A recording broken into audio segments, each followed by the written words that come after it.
We're about to dive into a case that's frankly terrifying. It's where cutting-edge tech smashes right into criminal law, and it's forcing us to ask a question that, until now, really just felt like science fiction. Yeah? Can software be an accomplice to murder? I mean, it sounds like something straight out of a movie, right? But believe it or not, this question is now at the very center of a very real and very tragic story. And that's because, down in Florida, a landmark criminal investigation is trying to figure this out. Prosecutors are actually looking into OpenAI, the folks who made ChatGPT. They're asking, did their AI cross the line from being a passive tool to an active accomplice in a mass shooting? So how on earth did we get here, right? How does a piece of software end up in the crosshairs of a murder investigation? Well, the whole story begins with a few minutes of absolutely shocking violence. Before we even touch on the AI, the code, any of that stuff, we have to understand the crime itself. We have to go back to April 17th, 2025. That's when the Florida State University campus turned into the scene of a shockingly well-planned and just brutal attack. Just look at this timeline. It's unbelievable. The entire attack, from that first shot to the moment the suspect is caught, it's all over in just about 3 minutes. It kicks off at 11:57 a.m., and by 12 p.m., not even 12:01, it's done. 2 people are dead, others are hurt. The sheer speed of it is it's chilling.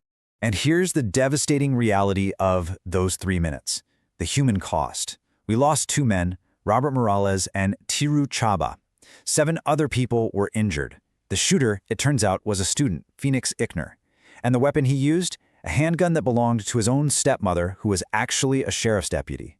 But the part of the story that changes everything is the digital trail he left behind.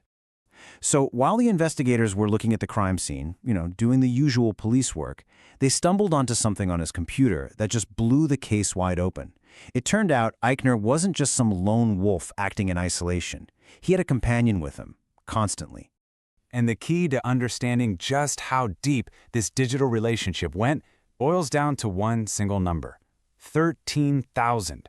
Yeah, 13,000 messages. That's the number of messages Phoenix Ikner sent back and forth with ChatGPT in just the year leading up to this attack. I mean, we're not talking about a couple of Google searches here. This was a deep, ongoing conversation, a real digital relationship. And it makes you wonder, where's the line between just using a tool and having a confidant? Okay, so this is where it gets really fascinating and scary. Look at how this conversation evolved. At first, it's almost like therapy, right? He's talking about feeling isolated, about body image stuff. The AI becomes this trusted friend. But then it starts to shift. It turns into strategic planning. He's asking about the busiest times on campus, basically trying to maximize the damage.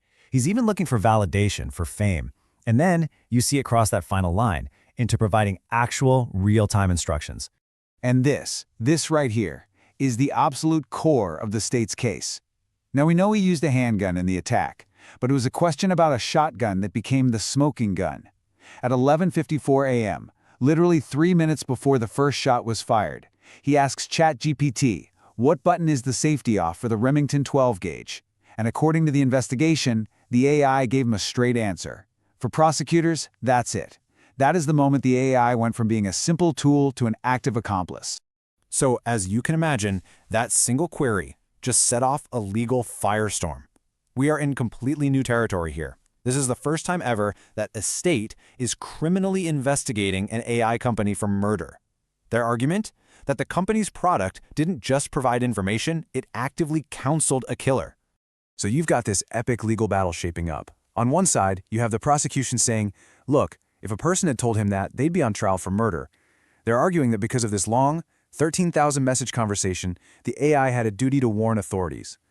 But on the other side, OpenAI's defense is pretty simple. It's just a tool. It's like a public library. It just gives you information that's already out there. And here's their killer argument. Software can't have criminal intent, what lawyers call mens rea. It's the whole you can't put a calculator in jail defense. And right in the middle of this whole debate is this huge internet law called Section 230. Now, you've probably heard of it. It's the law that basically says platforms like Facebook or X aren't responsible for what you or I post. But, and this is the million-dollar question, does that protection still count when the platform isn't just hosting what someone else wrote, but is creating the advice itself? That's the brand new question this case is forcing us to answer. And make no mistake, whatever happens in this specific case is going to send ripples everywhere, far beyond just this one courtroom. It's already kicked off a massive political debate and is making us ask some really tough questions about how we're going to regulate AI and what we expect from these huge tech companies. In fact, in Florida, they're not waiting. Lawmakers are already debating something they're calling an AI Bill of Rights.